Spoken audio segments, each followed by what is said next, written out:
After getting out of prison, notorious Rollin 60s neighborhood Crip, Big U, would learn how to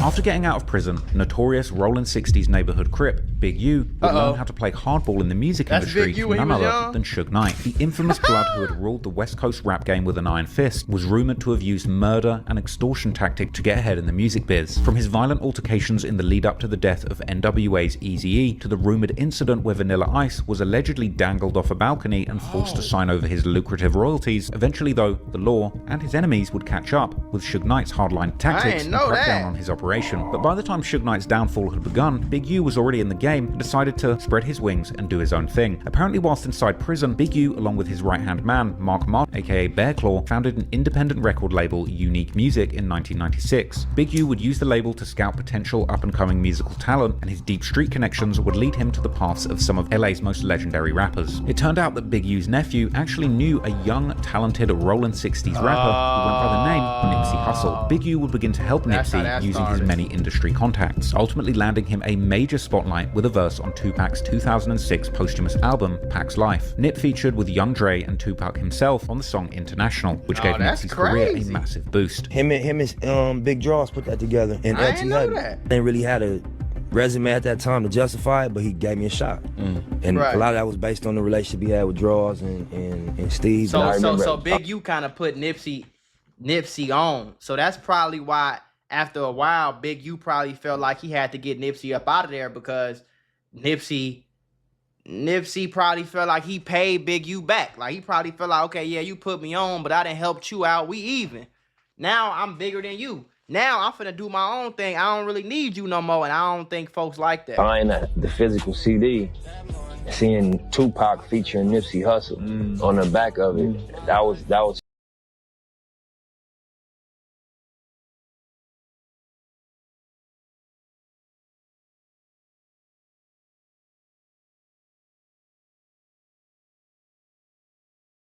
huge for me. Big U later reposted a clip from a Diverse Mentality documentary on Nipsey, along with a caption saying that it was an honor to give him the shot. Big U was playing a major role in Nipsey's come-up, leading Nipsey to drop his first real single and music video titled Bullets Ain't Got No Names in 2006. Nipsey would get support from Big U through the creation of an entire Bullets Ain't Got No Name full-length mixtape series. The story has it that Nipsey wanted to leave a bad deal that he'd got into with Big U's Unique label. So I signed him to it. It was signed to a 10-year production contract, which started in 2009, which will end 2019. Crazy. Big U, on the other hand, has explained in the Drink Champs podcast that he stopped managing Nipsey after a promotional tour when police discovered drugs in one of their vehicles. And although someone would take the charges, Nipsey and others began acting differently towards Big U, which he interpreted as a breakdown in trust. Radiator cap off, took the apart, stuck us in, I can't remember where we were, for 3 days. They took the and scanned it from the router to the tutor, found what they wanted on it, put it back together, gave it to us. I flew back home. When I fly home, we get hit. I get hit at home. They had 21 people. They think they got him. Anyway, make a long story short, he ended up turning himself in, take the case off all of us. He get life, right? Damn. For the drugs. When that happened, life for the drugs is crazy. My team is acting weird. So I'm looking at Steve, I'm looking at Nip. Man, get a paperwork from Sony so they can see that we leasing all this. They acting weird. So, me, I'm still kind of like, hey, I'm hot, hot and heavy, but, I'm like, I can't with y'all. So you never see me on the tour no more. Right. And that's when the problem? No problem never happened. Okay. We didn't have a problem. Okay. Wasn't nobody making no money. Right. But particularly after Big U's arrest, many have theorized that it may have been Big U who was using Nipsey's tours as a cover to smuggle drugs to different cities. See, one thing about Big U is even before I started learning about all the, because I just learned that Big U might have had something to do with Nipsey death. You know what I'm saying? I just learned that. Do your homework on just learning. But before I was hearing all the stories, I'm like, he sound like Suge Knight. Y'all know I call him over here, we call him Thanos. Do your homework on the club. You feel me? Do your homework on the club. This baby Thanos right here. He think he Suge Knight and Thanos all in one, folks. And I see a lot of similarities with, you know what I'm saying, Suge Knight. And I would not be surprised if he was You know? And this was Hold on, y'all, because y'all know I love putting y'all on to that easy money. CashKick.com is a free to use cash rewards marketplace that helps you save and grow your money. This is some of the simplest and easiest ways to make money right now. All you have to do is play mobile games on your phone and you can earn up to $500 per deal. Now remember, I said CashKick.com is free to use, so they will never ever ask you to send them any type of money. Signing up is super easy. All you need is an email and a password. Once you sign up, all you have to do is download your first offer and start making money. Now your offers and reward amounts can change at any time. So that means you can download a game on your phone, play it for long enough, make $500 on one day, and the next day you can download a whole nother game, play it for long enough, make $300. Next day, same thing. This is some of the easiest money I can tell you about right now. And again, you can earn up to $500 per deal. So this is what I need you to do. Go to CashKick.com, make you an account, activate your account. Make sure you turn on allow tracking on your phone so that the app can actually track how much you're playing the game and earn you some of the easiest money you can make. Y'all can't say I ain't never did nothing for you. possibly making Nipsey nervous and looking for ways out. I think Big U was using the tour bus, Nipsey's tour bus, to at least sometime or possibly do drug drop-offs, pick up money. Yeah. And it was making Nipsey hot. He was seeing himself about to take off. He wanted no parts. Right. Whatever the case, after the two stopped working together, Big U wanted back some of his studio equipment so his son could also use them to record music, something which apparently angered Nipsey. That's when they got upset, and he made the song. I don't rap, that song never came out.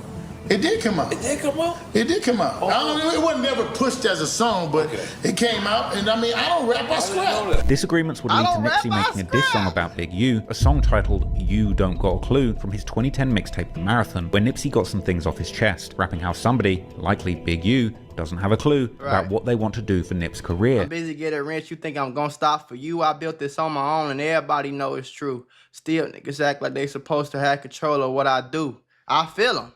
Cause you might have put me in that room, bro, but at the same time, I ain't really asked you to do that. You know, second of all, I don't think his feature with Tupac did too much for him. Like, yeah, it was cool, but it ain't like he got the feature on Tupac and then he signed a deal the next day and he was just rich as hell. Hell, he had to keep working. He was shooting his own videos, paying for his own studio time. You know what I'm saying? Selling his own cars and doing whatever he was doing to make his own money. We all know that about Nipsey. So if you running around trying to take all this damn credit for something that you feel like you did when you really ain't do it, it's like, yeah, you not finna tell me what I gotta do because you put me on a damn Tupac song, nigga. What the fuck wrong with you? Saying that he's not going to stop for them and that he doesn't want somebody controlling him, rapping how he came up tough, so he was never looking at Big U for a solution to his problems, and suggesting that his former team never really helped him push his career forward. Nip would rap F the middleman, and he would end his verse saying don't expect any favors from him because he wasn't given any favors. According to Loose Cannon, who's probably not the most reliable narrator, Big U would confront Nipsey about the track and challenge him to a fight, where Nipsey would then supposedly move and dance around Big U so fast that he would leave him exhausted, almost like a scene from an old school action comedy. And he was like, hey, cuz, is this song about me? So Nipsey stood up or whatever and was like, yeah, cuz it's about you. So he was drinking some water out of a water bottle and he threw it on Nipsey, right?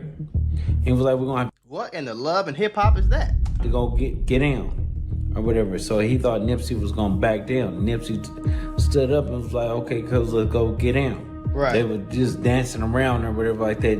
He was trying to get Nipsey or whatever, but Nipsey was just moving, dancing. Yeah, and stuff like that skinny nigga syndrome. And he couldn't hit Nipsey, so he got tired.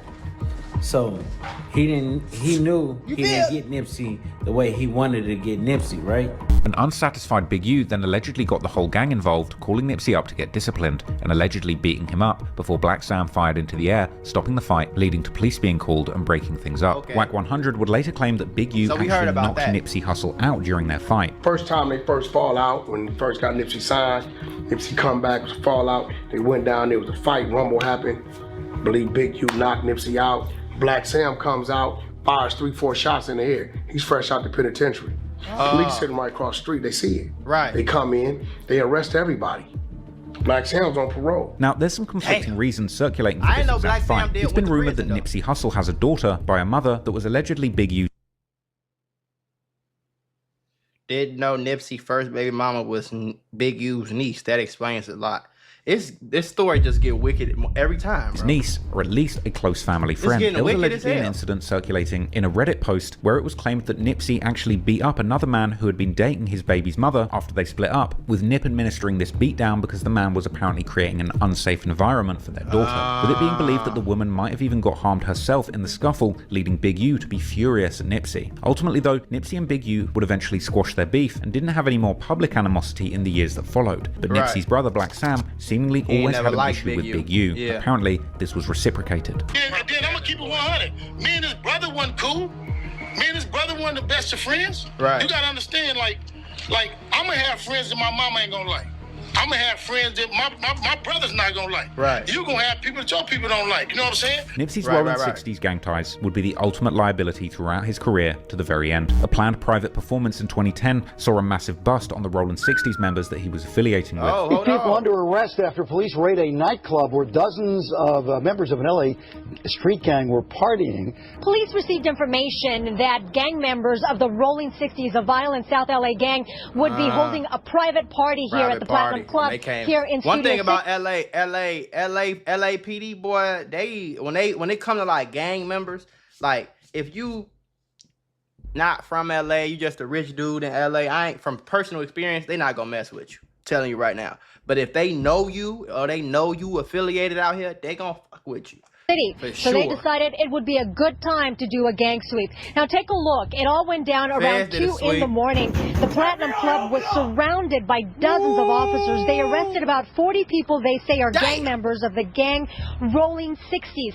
Officers say they learned of the so-called hood party several days before.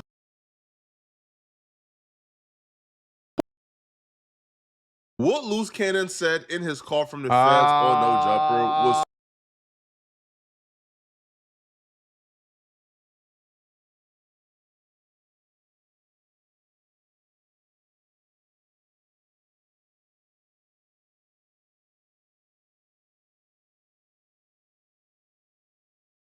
What Loose Cannon said in his call from the feds on No Jumper was so crazy, it left everybody stunned. Cracking, bro. Loose Cannon! I ain't gonna lie. It's like every day we wake. This is a real life movie. I appreciate y'all for coming and watching this movie with us, with me. You get because this is a movie. This I'm talking about. This is an R-rated movie. It's going down. Do your homework on going down, not up. What's up with it, King? How you doing? Not much, man. We tapped in right now. We got the Viral Way on here. We got Lush, and we got the one and only Munchie B.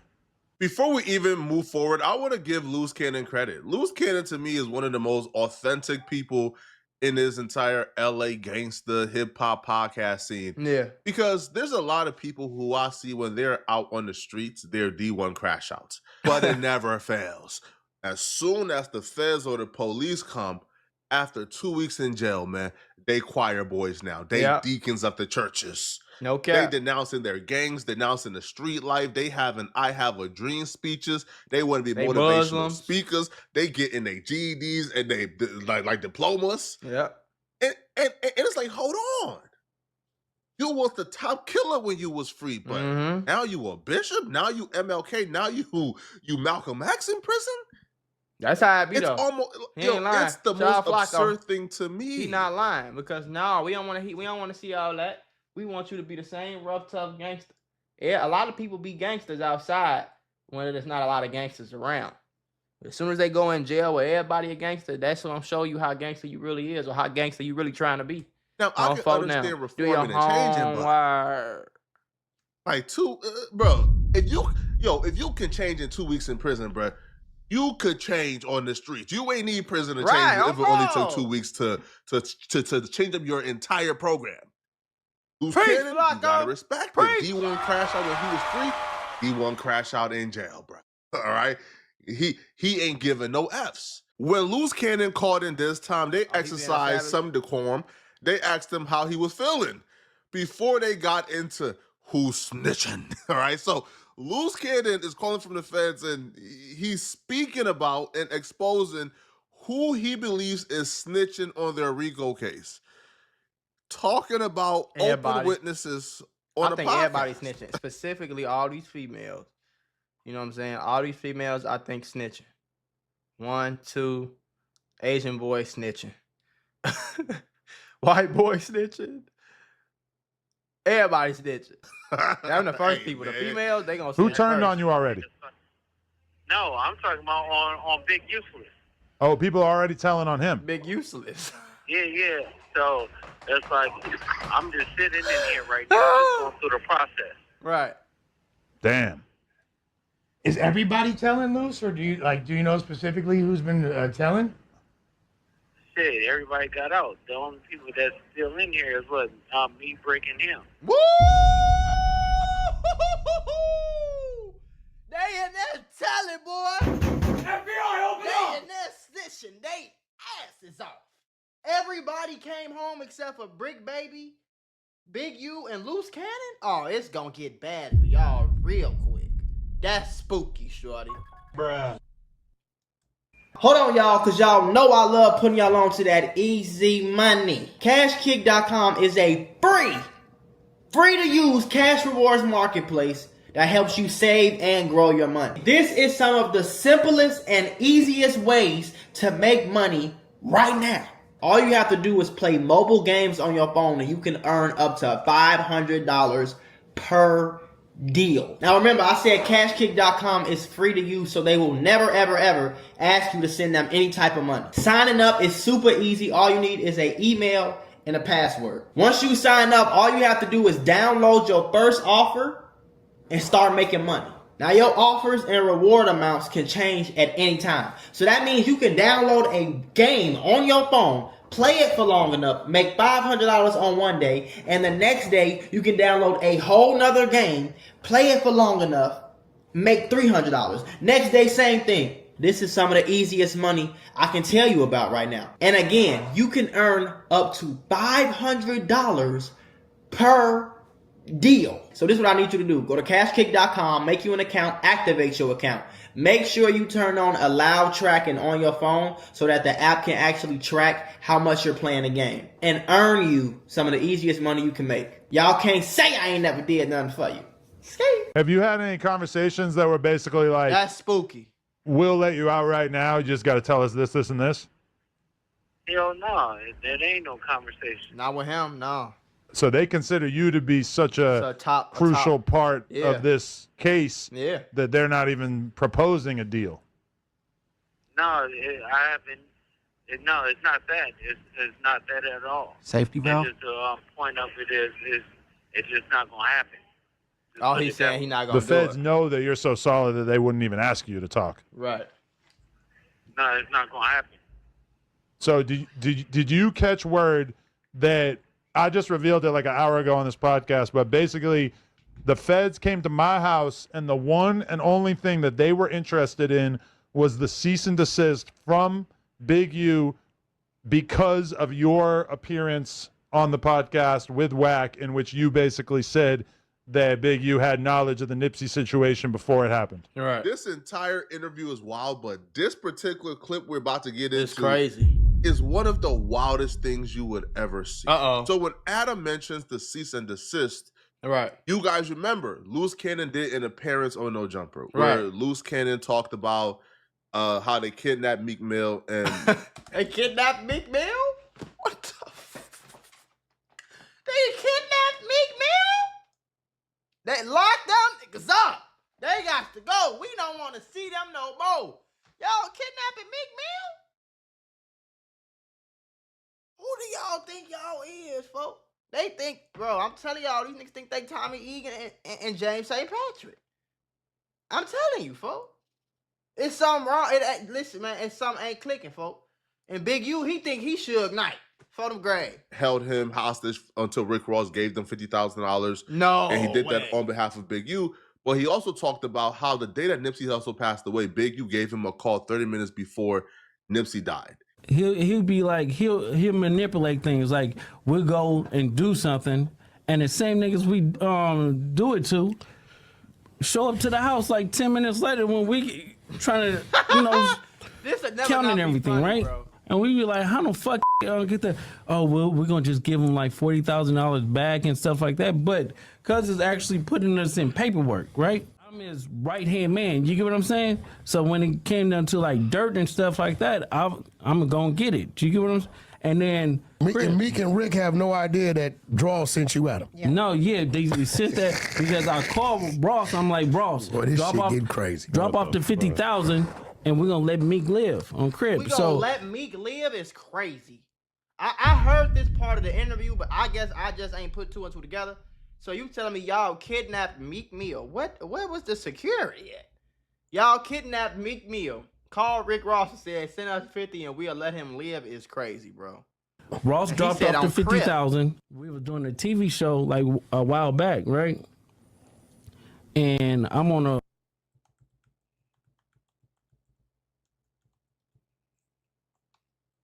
Nipsey just got killed. Yeah. Obviously, after that interview aired, Big U sent No Jumper a cease and desist, telling No Jumper, hey, listen, everything that was said in that interview, such as I sent dudes to rob a dispensary, I extorted Meek Mill and Rick Ross for 50,000. I called and knew that Nipsey Hussle was going to pass away before he passed away. None of that is true. And some of that is actually included in the indictment.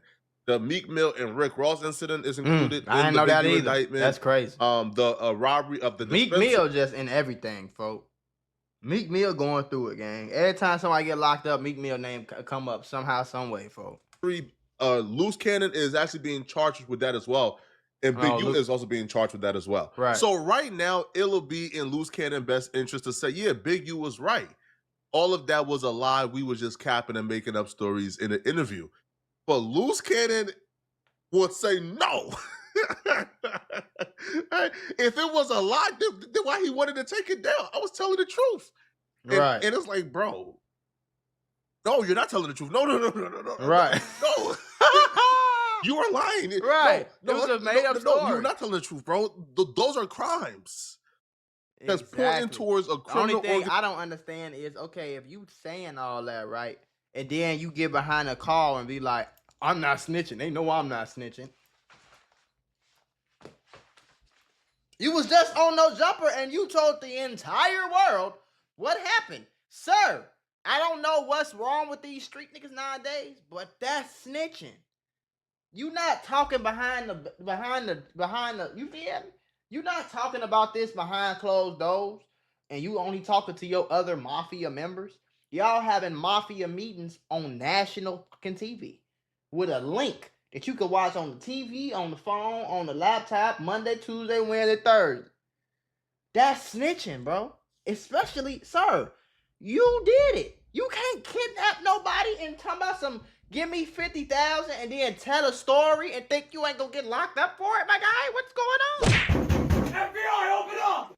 Organization being in place. Come on now. And whereas imposing their will on the city of Los Angeles in a criminal organization that they are accusing you of being a part of under Big U.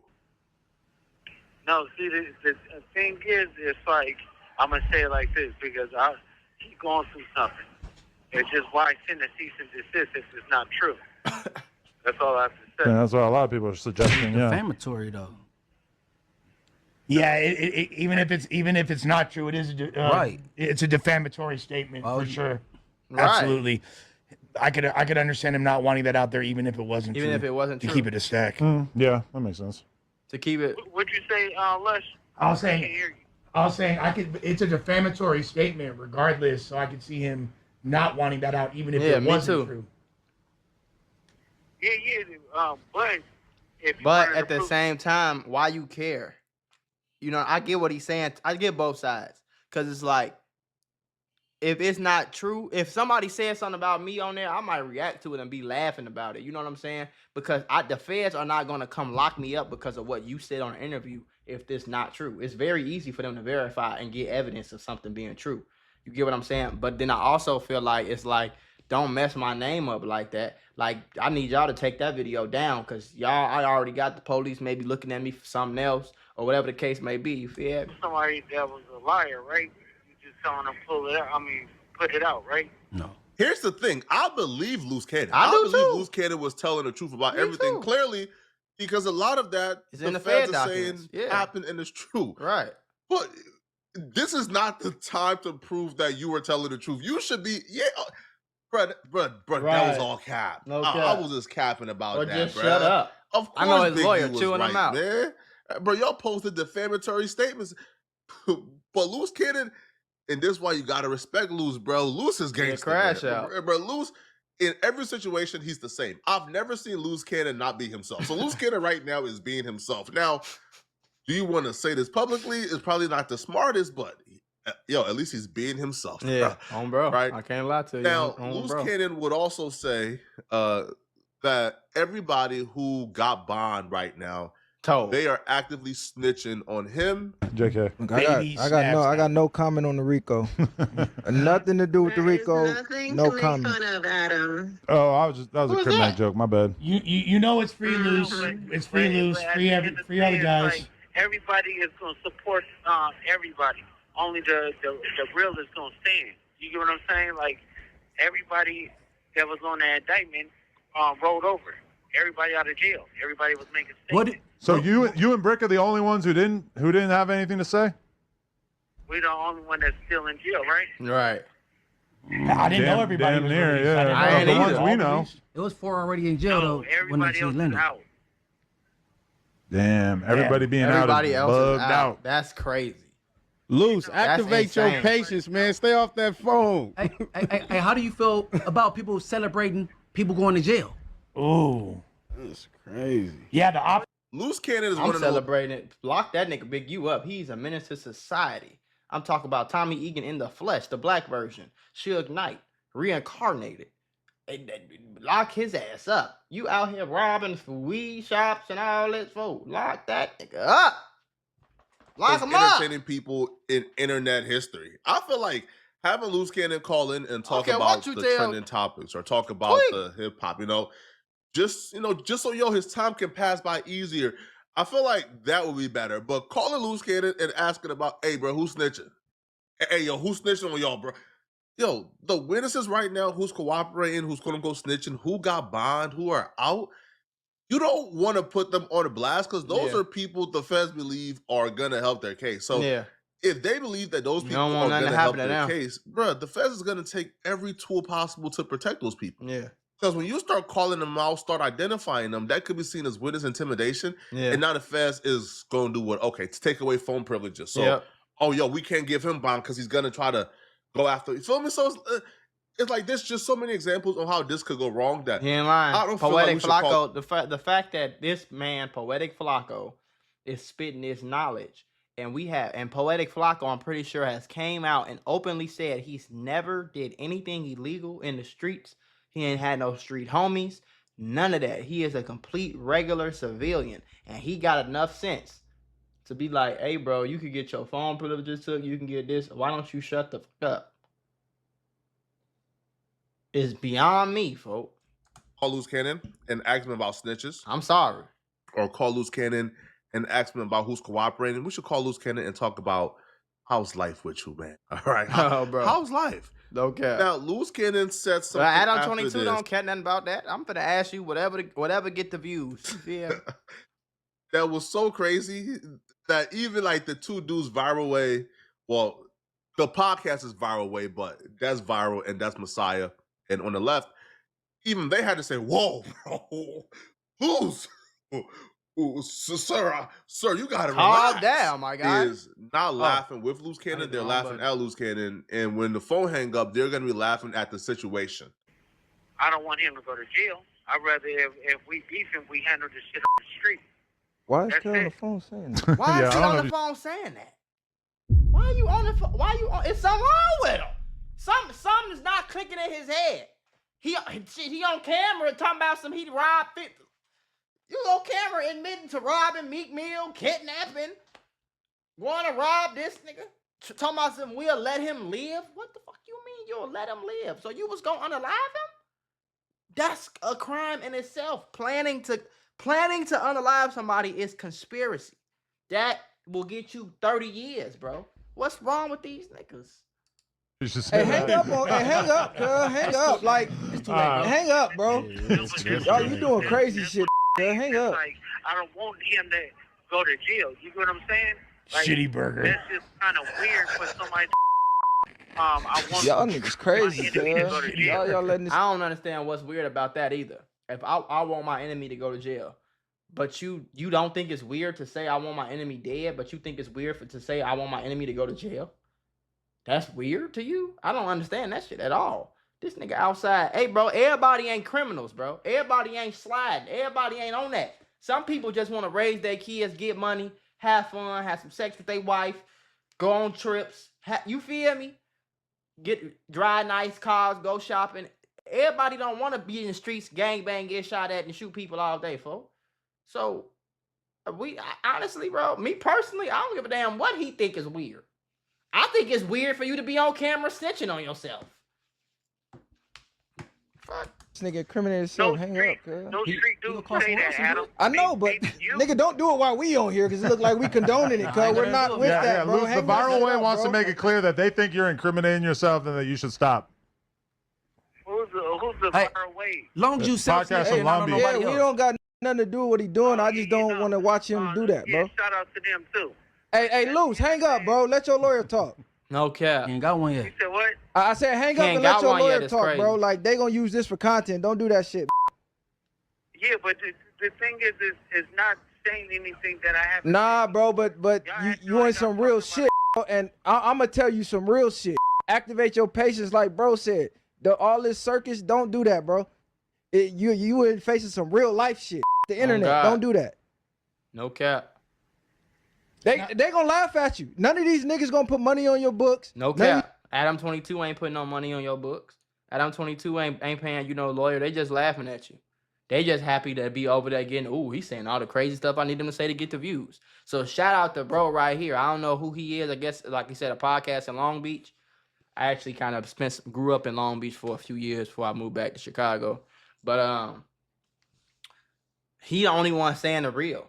And people get mad at niggas like this. See, he's me. Bro, he's me.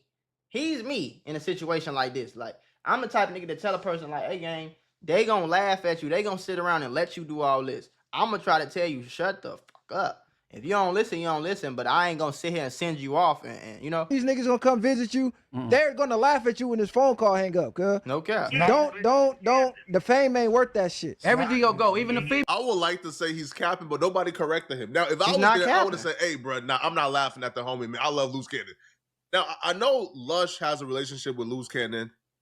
Munchie B and Loose Cannon are ops. Adam and Loose Cannon don't really have a relationship, so maybe they are laughing. Who they knows, are laughing, right? I know for sure, like, Munchie ain't laughing because Munchie is Munchie is one of the last, like, real street dudes, right? To where, he's not laughing at an enemy for being in jail.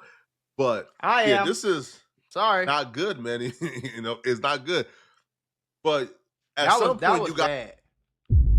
That was bad. I'm sorry. Loose Cannon, you cooked.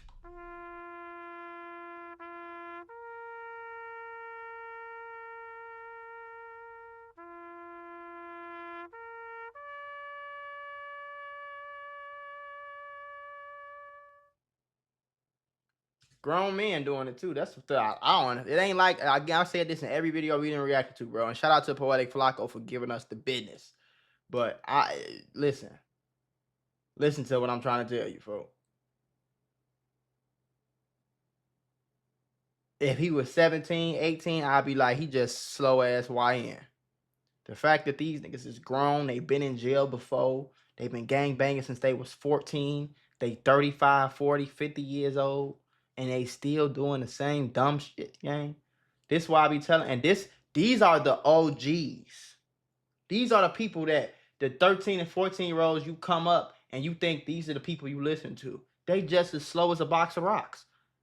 They don't know what they talking about either. They been slow. They got sent off when they was 12, and now they didn't grow up, and they slow as hell, and they sending you off when you 12 and 13 and 14. You get in the streets, you grow up, and you send the next motherfuckers off. I'm one of the only people on here that's gonna tell you, hey, gang, this is stupid. You think this is smart? You think this cool? You think this gangster? You think it's cool to be sitting behind you in the jail, bro, for nothing? 90% of half of the reason is because you won't shut the fuck up.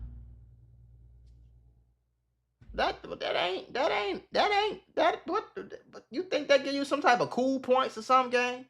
Don't none of that matter in the grand scheme of life. Grand scheme of life is about people, relationships, money, and experiences. You know what I'm saying? Until you get old and gray and you go to the other side of life, bro. Life ain't about no goddamn. Ain't none of this street shit gonna matter when you check. You think somebody gonna come to the graveyard and be like, yeah, you was a real street cat, bro. You always kept it gangster, bro. What you think God gonna be like? Yeah, you kept it gangster. Come to heaven, son. You kept it gangster all the time, your whole life. Nope. That ain't how it work. Your kids can't survive off of how gangster you was when you was alive. Your grandkids is not gonna get no money or no special privileges because you was a street nigga when you was alive, or because you went to jail. Like, you ain't getting no money because you in jail. You ain't getting no girls because you in jail. You're not getting no real. You getting a little bit of clout, I guess, because people talking about you. But next week, somebody else gonna go to jail and they gonna forget all about loose cannon, gang. Like this is stupid, bro. And then you got the nerve to get on here and say somebody weird because he want his enemy in jail. Okay.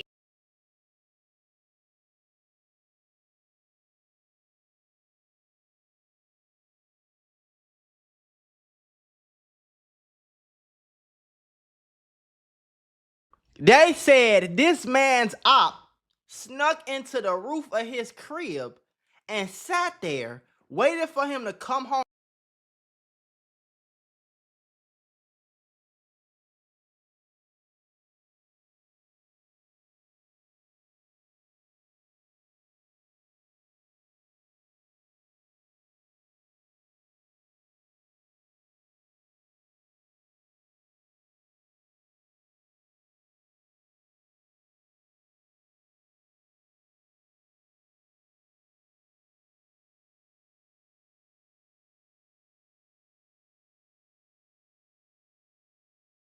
Neither realizing how quickly the calm moment was about to turn violent. Right.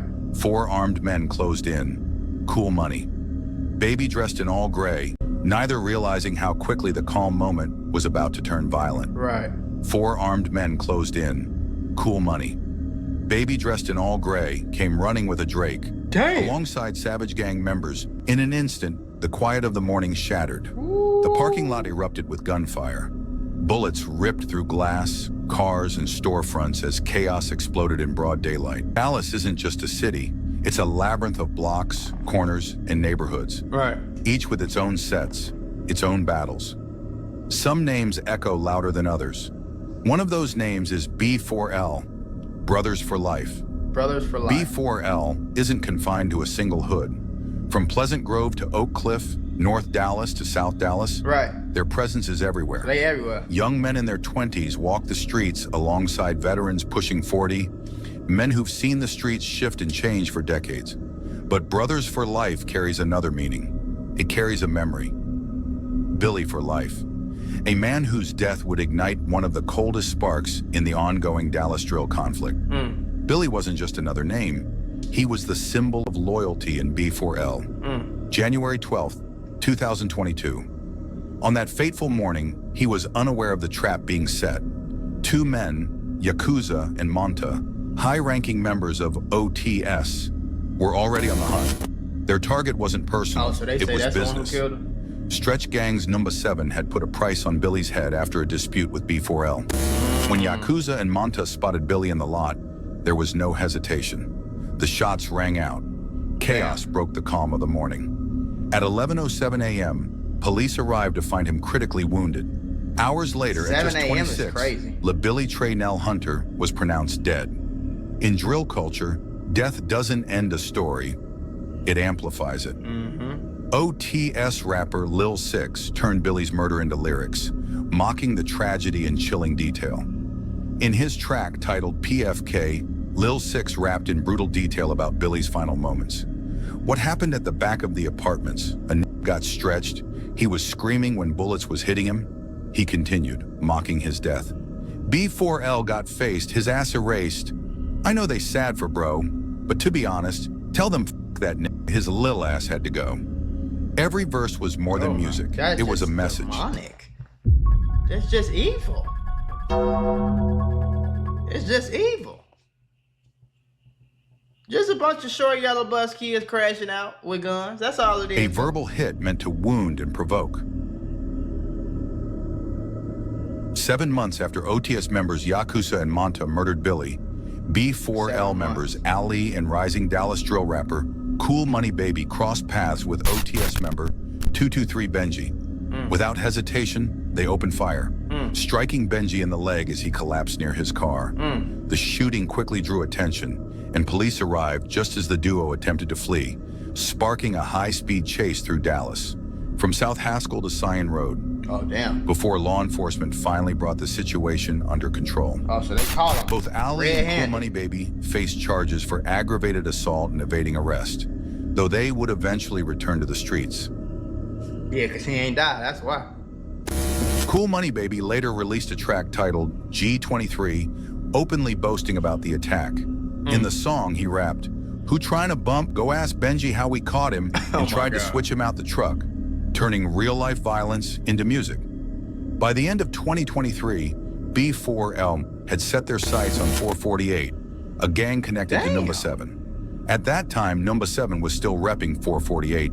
He wouldn't get backdoored and slimed by 448 Young Bull until 2025. But even then, cracks were showing. Young Bull humiliated him, stripping him of his chain, car, cash, and weapons.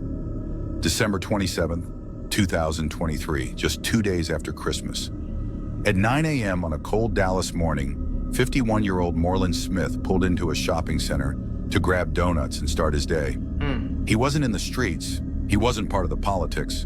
Just a working man on a simple errand. But in Dallas, where rivalries erupt across streets, parking lots, and even the quietest corners, a simple morning errand can turn deadly. That's crazy, Smith had no warning. In the span of seconds, he was swallowed by chaos.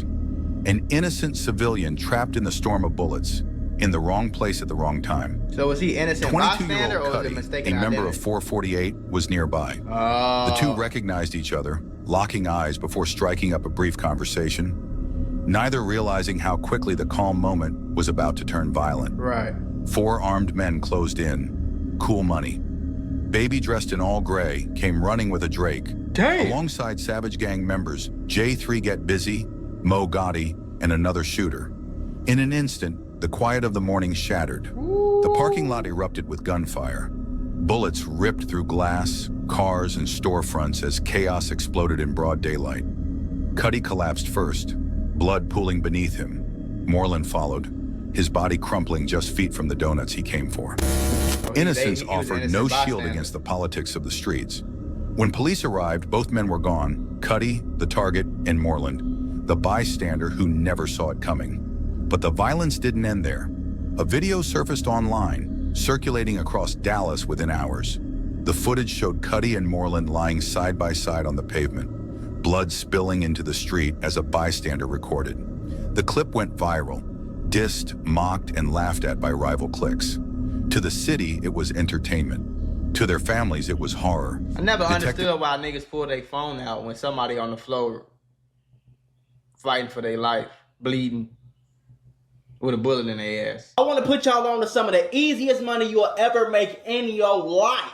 Freecash.com is a website that allows you to literally get paid hundreds of dollars just for playing video games on your phone. All you need is an email and a password. Follow the directions on each of the campaigns and you can earn at least $100. My personal favorite game to play was Sunrise Island, and when I clicked on it, they had a $370 bonus. I got $370 just for playing a video game on my phone. On average, it only takes about 17 minutes for most people to start earning money on freecash.com. So if you need some free, easy, extra money, go to freecash.com, click the QR code right here, or go in the description below and start getting that bag. You did? and you pulling your phone out recording. You ain't got no belt. You ain't trying to stop the bleeding. You don't got no mouth to mouth. Motherfucker ain't got no peroxide, a Band-Aid, nothing. Shorty just sitting there recording. Like, that's so weird to me. Silva would later sum it up best. Reckless, with no regard for anyone. Open shops, closed shops, people inside, and still bullets tore through everything. Nobody was ever arrested for the murders. Months later, Cool Money Baby would end up sentenced to a couple years in jail. Not for the hit on Cuddy, but on parole violations. Serving time while the case itself remained cold. By 2024, Savage Gang's J3 Get Busy had become one of the city's most feared names. A Dallas drill records artist whose music and violence were indistinguishable. His songs weren't just music. They were proclamations of power and reflections of his hits. After his ambush on Yakuza and his mother at a Walmart in North Dallas, while behind bars he dropped the track How I'm Leaving, rapping, spin back to back, trying to catch me a sack, I done shut down the North and I bent through the rack. June 7th, 2024, 6:30 in the morning. The sun was barely up when Yakuza, a certified outstanding OTS That nigga, member, he ain't got locked up yet, bro. I've been hearing about 77 bodies this man done caught in Dallas, man. Lock that nigga up. Stop it. Get some help. Into the Walmart on Forest Lane in North Dallas with his mother. What should have been a quiet, ordinary stop turned into an ambush. J3 had been trailing them, waiting for the moment. As soon as their car stopped, he opened fire in broad daylight, spraying the vehicle in the middle of a busy parking lot. Yakuza managed to escape unscathed, but his mother wasn't as fortunate. She was struck by the bullets meant for her son. That's crazy. See how niggas see what I'm saying though? Niggas be getting their mama shot, all that. Like, just cause you out here acting a fool, your mama got hit with a bullet. You ain't even get hit. It's always like that, bro. The nigga that's doing all the crazy shit don't ever get hit. It's always the innocent bystander that dies. It's always the kid. It's always the girl. You know what I'm saying? That shit is so weird. 8 days after J3 Get Busy ambushed Yakuza and his mother at Walmart, striking Yakuza's mom in broad daylight, tensions in the city had reached a boiling point. On July 25th, 2024, OTS members Yakuza and the real FBGK, also known as Arrow, linked up with Fed Bread's Thi. Their objective was straightforward. Track down B4L member JT at his own complex, Lakeside Apartments, and take him out. The group was fully masked and armed, all except for Yakuza. He made no effort to hide his face. By that time, he was already one of Dallas's most wanted, tied to several high-profile killings, including the March double homicide of SOS members Cam and Kamari. So he was already... Another body wouldn't faze him. He was already fleeing 2 active capital murder warrants. Damn! 1:20 p.m. Dallas police... So that's why he said, I don't need no mask. Shorty out here trying to catch as many bodies as he can before he get locked up. That shit is sick as hell. North Central Crime Response Team got a hit on a stolen red GMC pickup at 9600 Gulf Lakes Trail, Lakeside Apartments. The truck, occupied by 4 armed suspects, was backed into a space, engine off but still dangerous. CRT officers called in uniformed patrols to contain the scene. A marked Dodge Charger positioned on the driver's side, a Chevy Tahoe on the right. The trap was ready. Thi slammed the gas, the red GMC smashing onto the Charger's hood and scraping the Tahoe before rolling backward and stalling. Doors flew open, Thi, and an unidentified man sprinted into the complex. Yakuza stepped out unmasked, fearless, daring the officers to act. Arrow followed, holding a handgun with an extended magazine and Glock switch. Officer Travis Marks in the Tahoe fired as Arrow aimed, hitting him, but Arrow kept running, bleeding, weapon in hand. Officers swarmed. Timothy Steed fired but missed. Arrow was finally cornered on the west side, tackled, disarmed, and rushed to a hospital alive but in custody. Thi was caught inside the complex, complaining of chest pain before being hospitalized. Yakuza was taken near the stolen truck and transported to police headquarters for questioning on the Dixon Avenue. There's something wrong with these niggas, gang. This nigga in the mugshot smiling, bro. I want y'all to understand something. It's either only 2 things going on with a nigga like that. either he's really crazy, like it's really something wrong with him in real life, or he playing, trying to act like this shit don't faze him, knowing damn well he's scared as hell to go to jail for the rest of his life.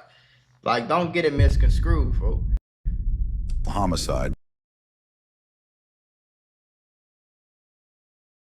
On bro, of Cam and Kamari. The fourth suspect vanished on foot. Police recovered 4 weapons, 2 from the truck, 1 along Arrow's escape path, and 1 inside the vehicle. The B4L member they had been hunting, 28-year-old JT, was arrested months later at the same Lakeside Apartments. He was charged with felon in possession of a firearm and made his initial appearance before U.S. Magistrate Judge Rebecca Rutherford. On August 7th, 2024, plainclothes officers conducted heightened surveillance near Walnut Hill Lane and Greenville Avenue following the Lakeside Apartments incident, where Thi, Yakuza, and Arrow had crashed a stolen pickup into police vehicles.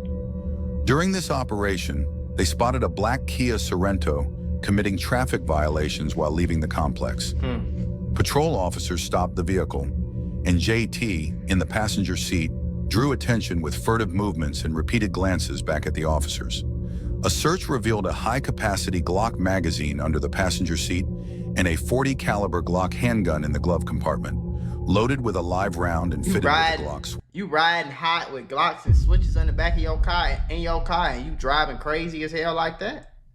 These little boys slow, gang. I'm telling you, short yellow bus kids with guns. They ain't even got enough sense. Which JT had a prior conviction for aggravated assault with a deadly weapon, serving 3 years in state prison. If convicted on the federal charges, he faces up to 15 years behind bars. Tripping. He gonna get at least 5 or 10 because he wasn't supposed to have a gun in the first place. Then you got 2 guns and one of them got a switch on it. You gonna do at least 10, bro.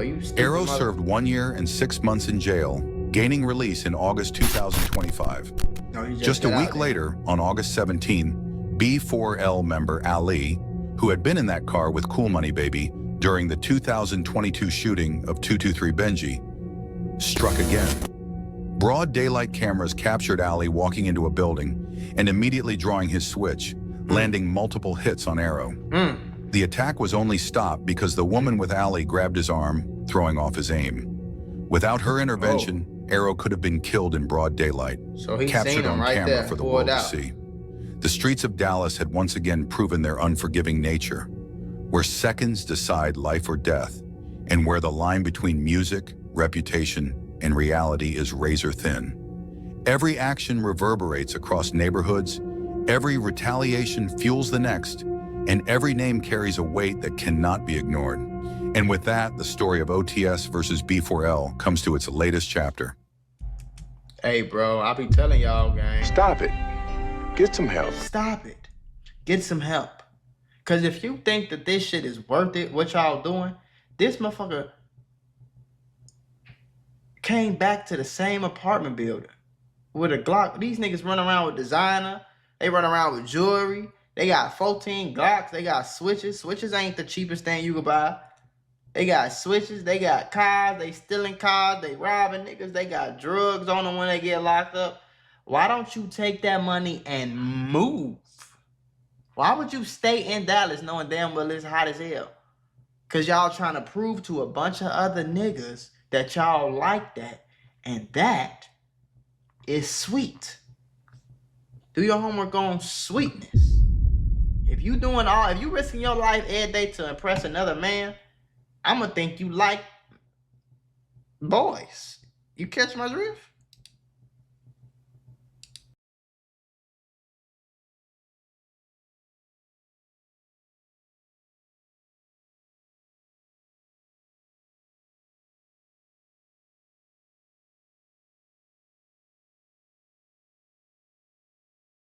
FBG, Murda, and Yakuza are undeniably best friends. Right. Give or take the amount of times Murda shouts him out in his music, it's safe to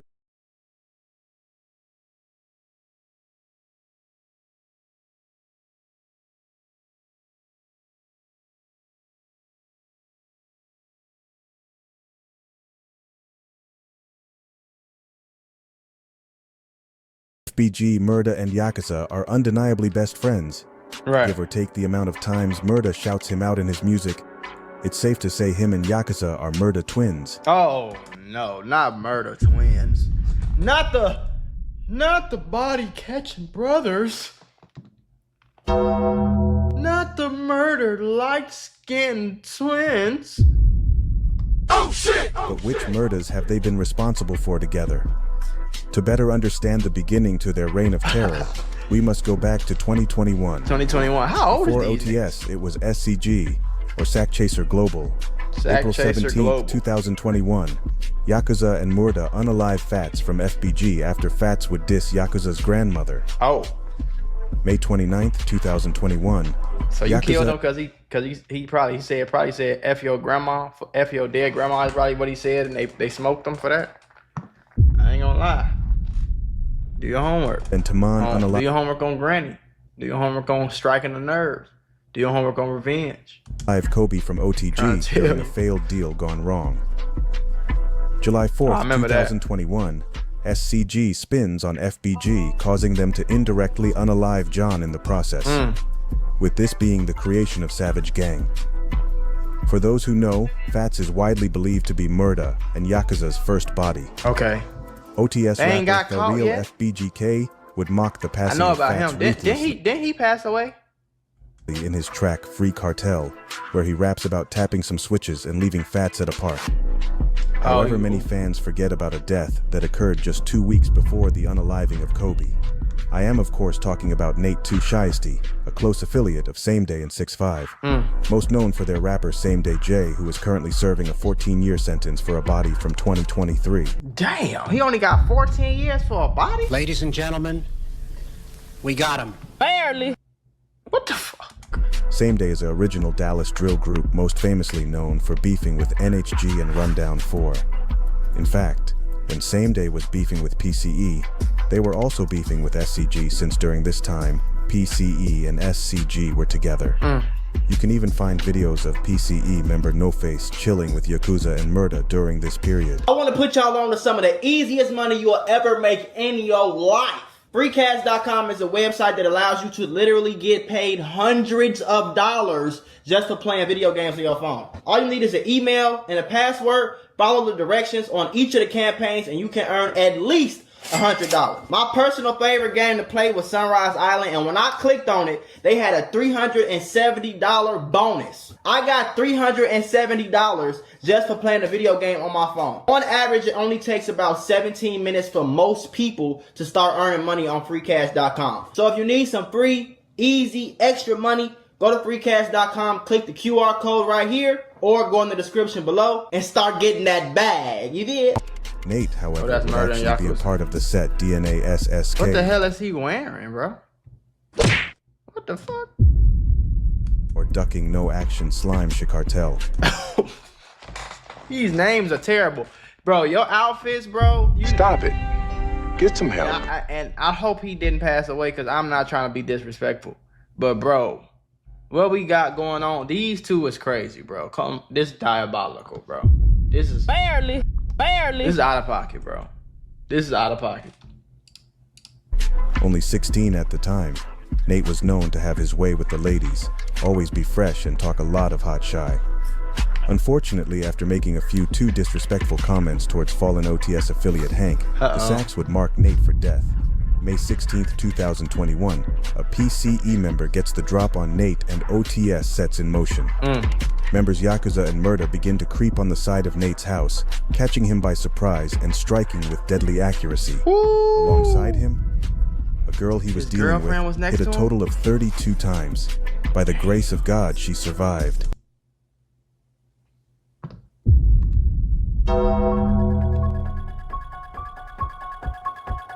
They hit the girlfriend 32 times? That has to be false, bro. And she survived? No, there's no way. Do you know how many times 32 is, bro?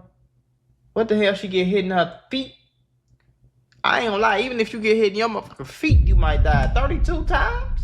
My God, it can't be. It can't be true, bro. 32?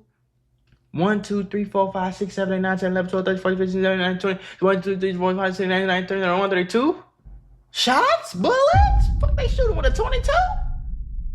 No, bro. There is a video of the entire incident caught on a Ring camera where you can hear Nate screaming for his mother saying, "They just shot me," while running upstairs where he later collapsed. This is the story behind the lyrics on The Real FBGK's Broad Day, where he raps. So this is The Real FBGK dissing. I think this is Yakuza and FB. Oh, I thought. Okay, so now I'm confused. He got hit. I don't know who homie that was. He got hit with that fire, had to call for his mama. Don't try to call for your mama, bro. You said you was smoking, bro. He got hit with that. So he said he was smoking. FBG murdered them, homie, and I think they did that to him. Had to call for his mama. Don't try to call for your mama, bro. You said you was smoking, bro. As well as in Lil 6's Go Ask, where at the end he begins to name fallen ops, and you can hear him say Nate at the end. As stated before, this body took place under the OTS and PCE alliance in 2021 before the fallout. That's why you hear PCE members claiming it too still, due to their role in the situation, like in Rundown 4's Pushing Up, where he raps, "I'm so same day K, F Lil Nate nigga, got hit with that Lee D." If this is true, then this would be Yakuza's 7th. Yeah, y'all niggas going to hell, bro. I'm gonna let y'all know that y'all really is the devil henchman. I ain't gonna lie to you. Like, don't get me wrong. You know, I get the streets is the streets, but y'all having number one, y'all having too much fun with this shit. Finish him. Number two, folks, y'all get on the internet. Yeah, no. Got hit with that Lee D. No, bro. If this is true, then this would be Yakuza's 7th body, with the latter being Murda's 2nd. However you would like to put it. Yakuza's 7th body, so they fucking blood, Lil Jeff and Q50 are goddamn Dallas. One got 11, one got 8. Fool. He said one got 7 and one got... Damn. Y'all niggas need to go to church or something, folks, because y'all... Let me tell you, bro, killers don't last that long, bro. I'm gonna be honest with you, bro. 2000. Especially the whole city know you be whacking shit. And is this NBA Youngboy? What is Youngboy doing in Dallas? Do your homework on Youngboy in Dallas. 2021 was by far the deadliest year for the Sacks, saying as they almost caught 5 bodies within a 1-year span. Whatever they were out to prove. 1 year span my ass, bro. This is 6 months. April, May. They skipped June. I guess they took June off. Maybe it was too hot. I don't know. In July, then they calmed down for 5 months after that, and then January. So it was like 6-7 months for real. Set the record straight. Shit. Fuck.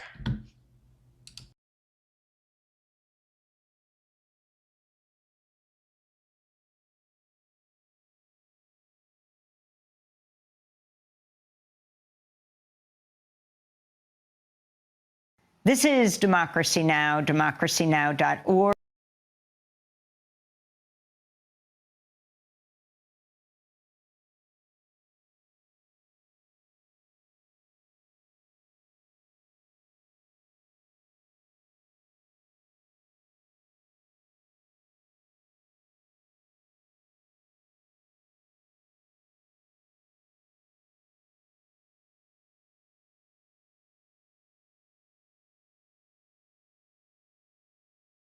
The rear passenger window of a dark-colored sedan began to roll down as over 20 shots were fired. Grazed in the head, grazed in the back.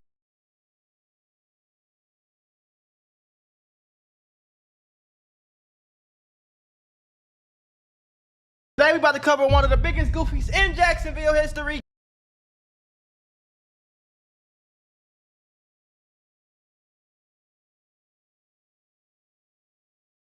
One rapper went viral for admitting in a song that he was the one who shot Boss Top. O-Block members posted pictures of bodies getting lifted into ambulance. One rapper went viral for admitting in a song that he was the one who shot Boss Top. O-Block members posted pictures of bodies getting lifted into ambulances dissing, while Chucky Wack M's crew mocked them in the comments. Both sides wear OTF chains. Both have ties to No Limit, and both are trying to pack each other. This is the war between Bloodbath and O-Block. The war between O-Block and Bloodbath is one of the most confusing and dangerous internal beefs to ever come out of Chicago. Yeah. What started as a quiet tension Chicago is home of the do your homework on internal beefs. between two crews with mutual ties has now turned into a full-blown war, complete with bodies, shootouts, and music videos turning into confessions. On paper, the two sides shouldn't even be beefing. They're both connected to No Limit. They both rock OTF chains. They both have ties to Lil Durk. But none of that stopped the violence from erupting, and now the streets are watching every move they make. It started more than a year ago when Boss Top and G Nook, two heavy names from O-Block, were hit in a mass shooting. The case went unsolved until recently when a rapper from Bloodbath, part of Chucky Wack's crew, dropped a song and straight up admitted he was the one who did it. The bar was clear.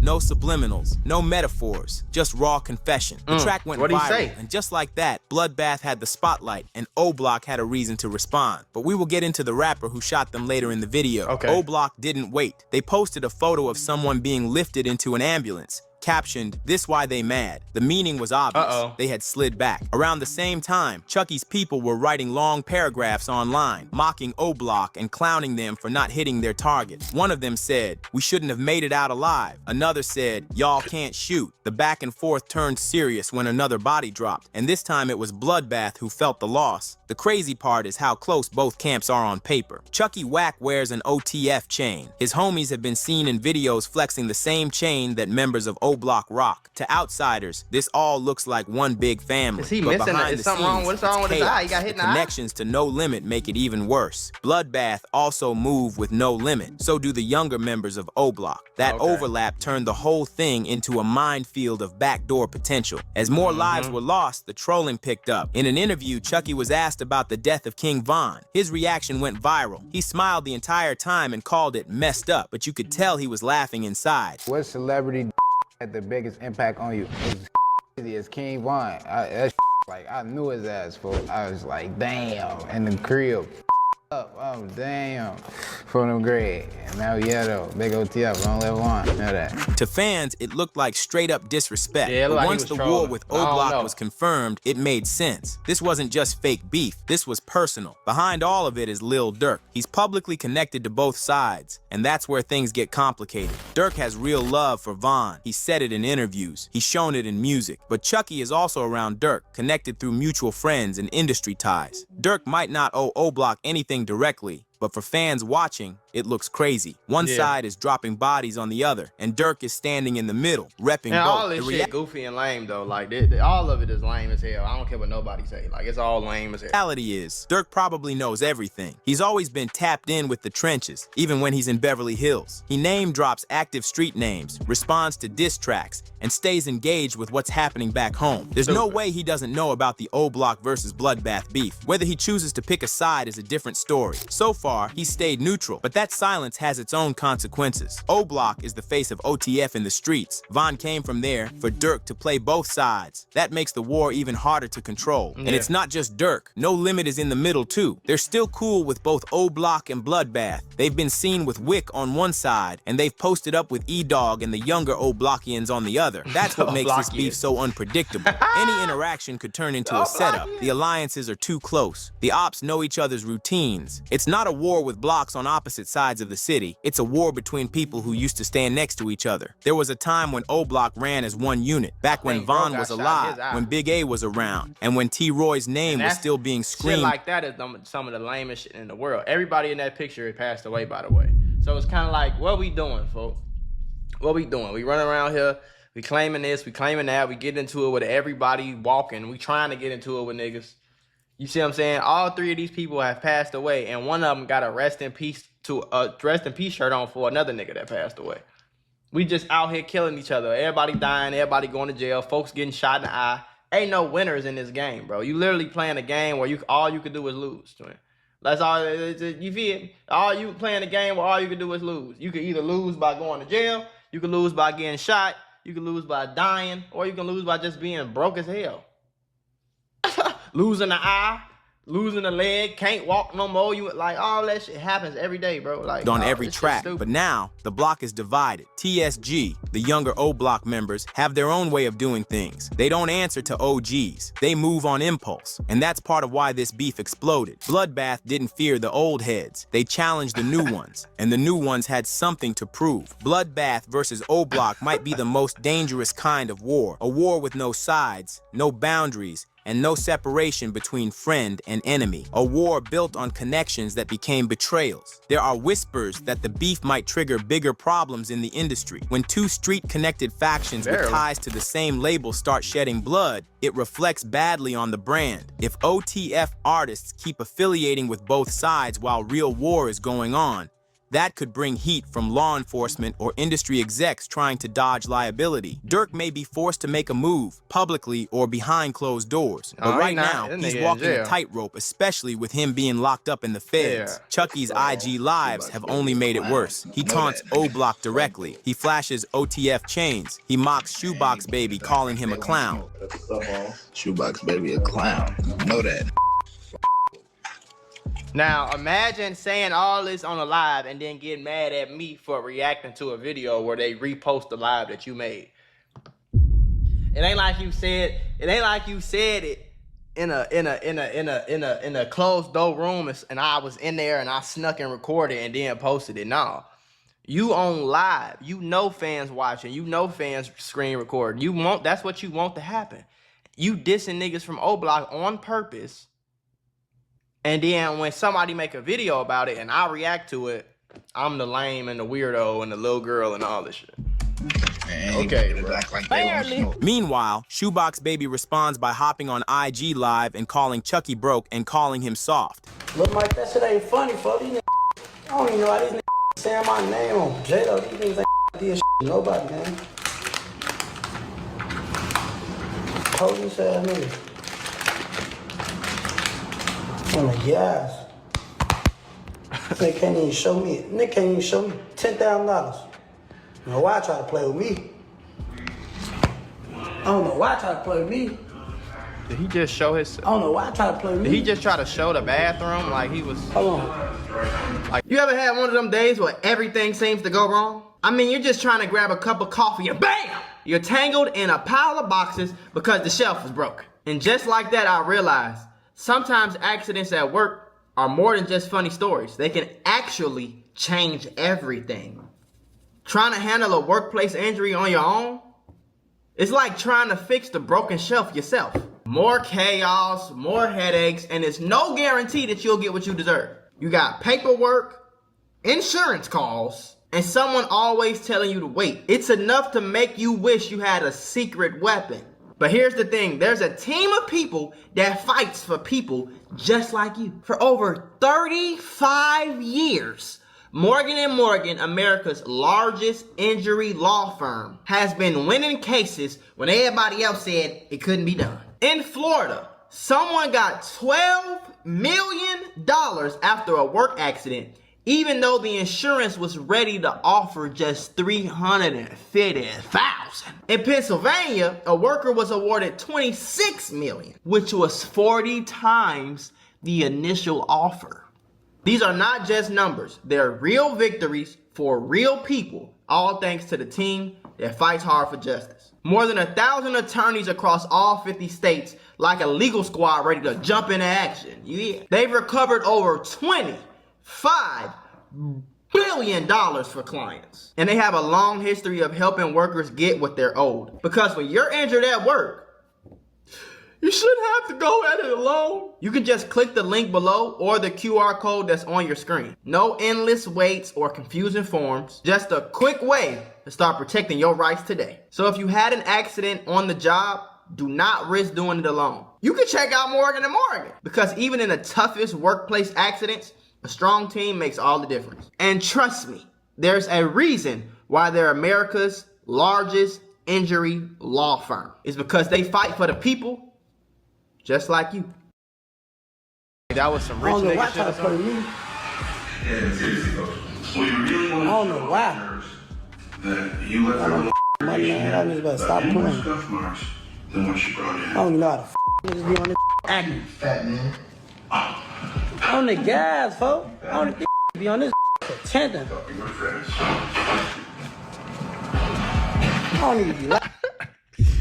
Nigga said Airbnb, nah, for real though. Like, we don't believe you, bro. We don't believe we don't believe that's your crib. And even if it is, it don't look like no super rich nigga shit. Like I don't know, bro. All this shit stupid to me. Like, I don't pick sides for nothing. It's all goofy clown shit. We a grown ass man on live yelling back and forth at each other, talking about some I'm broke, you broke, we broke, he broke, she broke. I'm rich, and 9 times out of 10, none of these niggas really rich for real. You know what I'm saying? And then like, man, it's a sad world, bro. Niggas be Back in the internet, on the guy, these niggas been pretending. These niggas just our sons. On J-Do. Just a Parkway go out every day. I never even been over there. They have much things that I shit. Never been over there. Like, what are you talking about? What the fuck does that have to do with anything? I want a nigga can't even play me. No nigga my age. No nigga. Ain't none of them little boys on my bracket. On J-Do. Tell them shit I said that. What makes this beef crazy is that Bloodbath and Oblak used to be cool. They used to hang out with each other in Oblak. Oblak members claim Bloodbath came from them, and Ghoulie Gang, now known Bloodbath, got the name from them. Recently, Brandon Buckingham did an Oblak hood tour, and in the video, you can hear subtle disses to Bloodbath. Gleason Oblak OG dissed the Bloodbath, making fun of them and saying they're making him mad. So we finna get into acting, you feel me? We finna do a real TV series about Parkway Gardens, starting from the beginning all the way to up to now.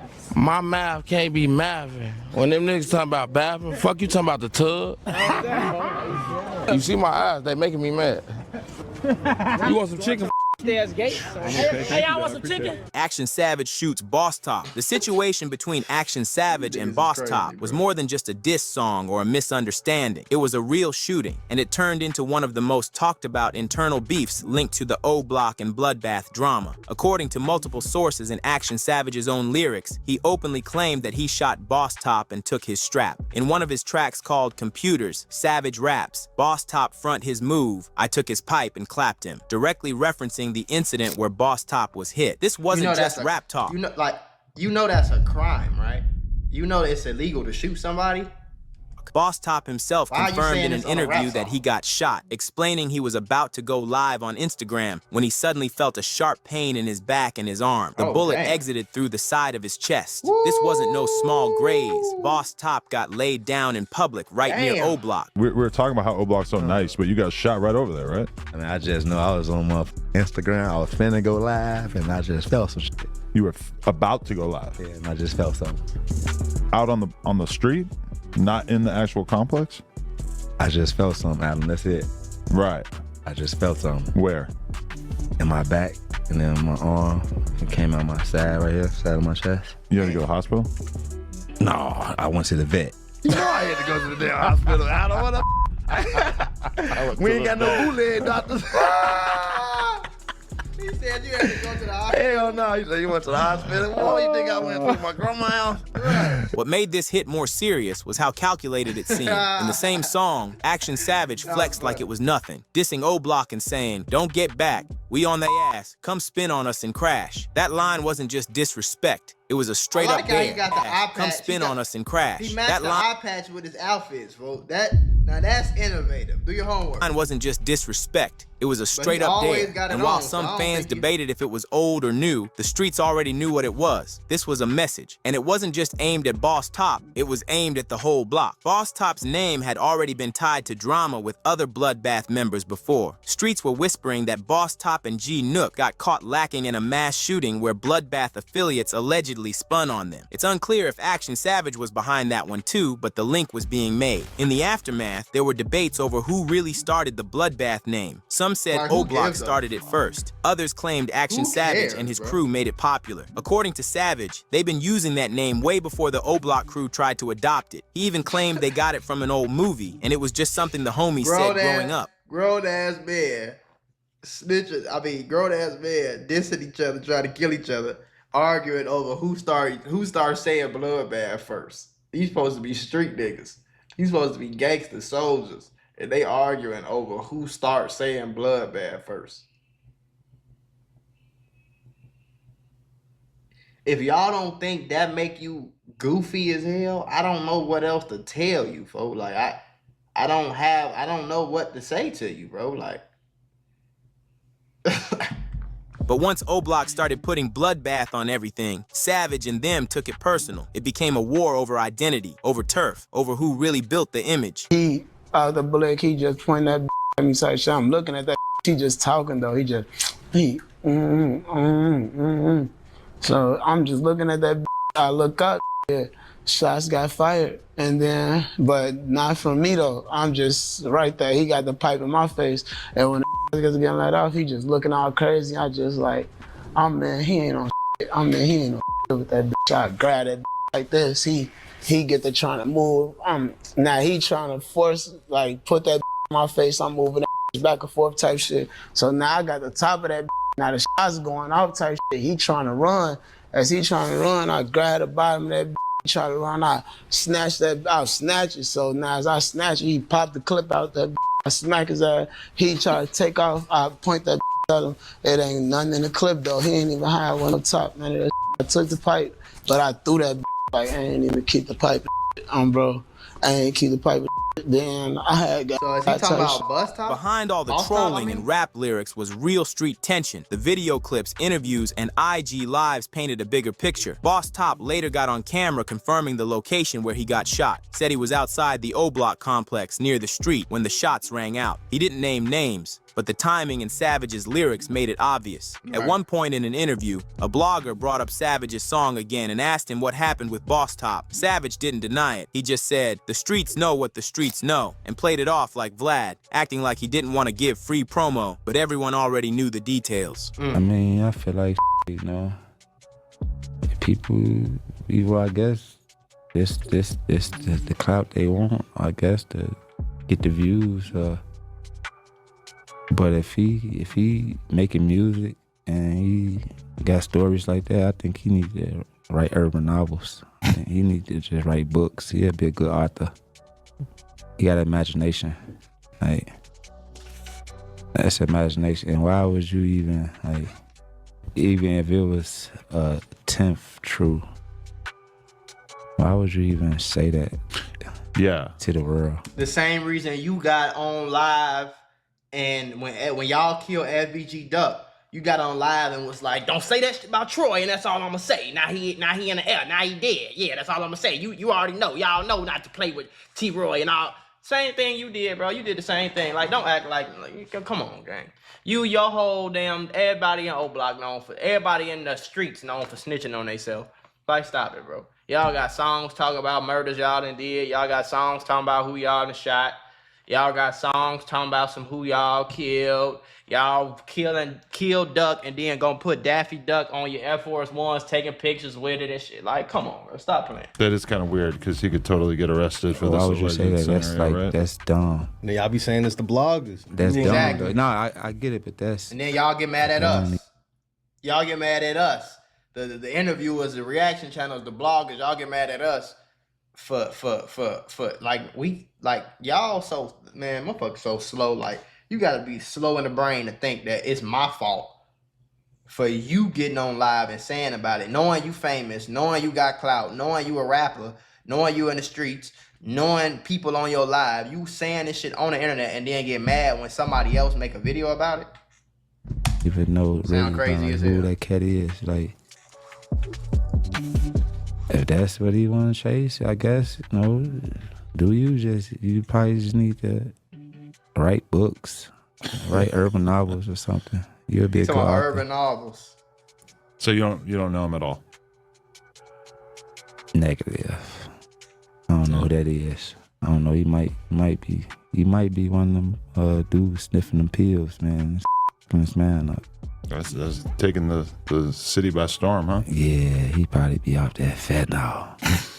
The shooting itself set off a new wave of diss songs and internet back and forth. O-Block members started calling out Savage in comments. Savage started referring to himself as the youngest big homie, claiming he was checking hats and setting trends. He even mocked Boss Top's reaction saying he got caught slipping and didn't spin back. It wasn't just personal anymore. It was a full-on campaign to embarrass the O Block name. As the beef escalated, even smaller things became big. Some argued over who came up with the bloodbath term. Savage said O Block just copied it and ran with it because it sounded cool. But in his words, it'd always be deeper than that. That line hinted at old tensions, behind-the-scenes issues that were never really public, but drove the energy behind the diss songs and drills. And the truth is, this wasn't about a name. It was about a line being crossed. Savage didn't just diss Boss Top. He shot him, admitted it in a track, and doubled down online. Boss Top survived, but the hit changed how people looked at him. In a city where you only get one shot to stand tall, getting hit and letting your ops brag about it, that hurts the image. And for a short time, it looked like Action Savage had all the leverage. To this day, Savage and his crew keep the pressure up. And even though Boss Top survived, the diss tracks haven't stopped. Savage still references the shooting in new music and interviews, and fans continue to bring up that bar. I took his pipe and clapped him. That's the kind of lyric that sticks forever in the drill scene. A bar that becomes legend. The situation between Action Savage and Boss Top is a reminder that drill beefs aren't just about diss tracks or internet clout. These are real situations with real bullets and real consequences. Boss Top got hit. Yeah, Savage real stupid. Oh, Fodell, that's what it fucking is.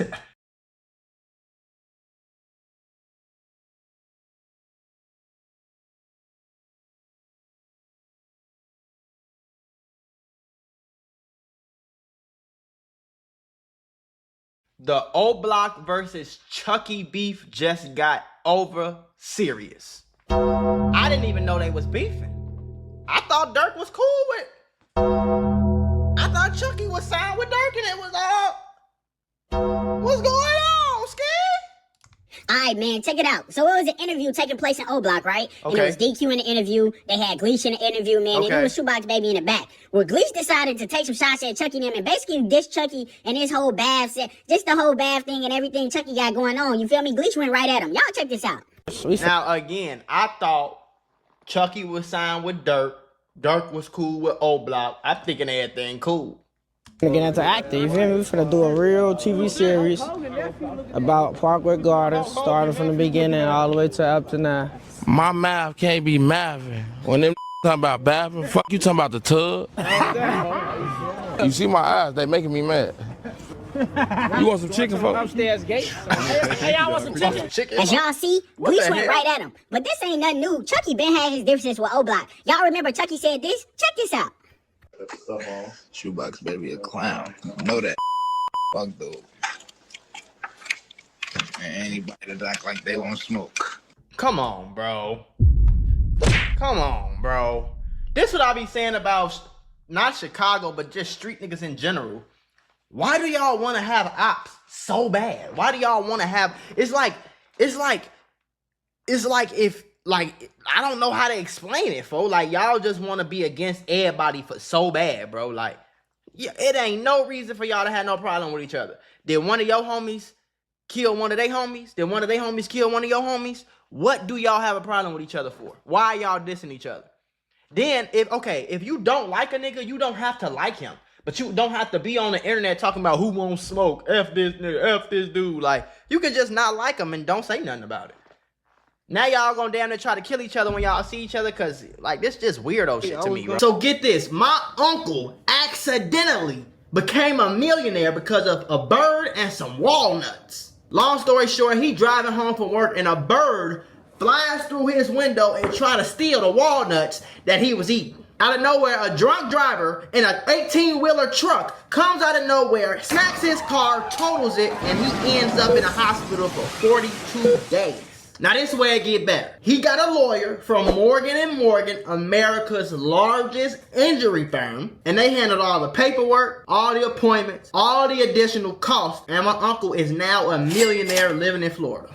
So if you get seriously hurt, your case can be worth millions. Morgan & Morgan does not play around with lowball offers. They're the biggest for a reason. They've won a lot, and it only takes a few minutes to see if you have a case. They've won $12 million in Florida and $26 million in Philly just for crash victims. That's 30 to 40 times what the insurance offered.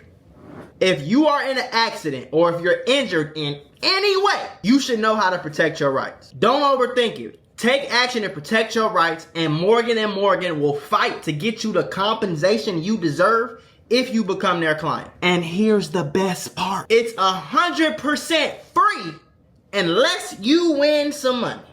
If you think you got a case, you're just a few clicks away from changing your entire life. You can start your claim now at www.forthepeople.com/Mac or by scanning the QR code on the screen from your phone's camera.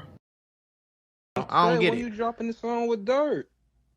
How the fuck you know? What you mean? You be with him? So man, as y'all can see, it's been tension, it's been smoke, you feel me? The O Block youngins, basically Shoebox Baby and them was saying they came up with the whole bath thing, the whole just bloodbath thing, you feel me? And Chucky stole it from him. Chucky like, what? Who is Shoebox Baby for me to... So I guess they both say something about bath and bloodbath or something. And like, this shit's so weird. This what I be telling y'all. Like, these street niggas be really lame for real. Because y'all ain't never beefing over a goddamn phrase, bro. Like, come on. Steal from. I came up with that. My whole set, we came up with the whole bath thing, right? Shoebox Baby even spoke on it in an interview with 16 Shot Him. Y'all check it out. Well, I ain't gonna say I seen. I've been seeing for some time. Like, it look like you've been going back, and not just you, but your block and like Chuck, you know, been going back and forth. And it looked like y'all was cool at a point in time. Like, he getting that.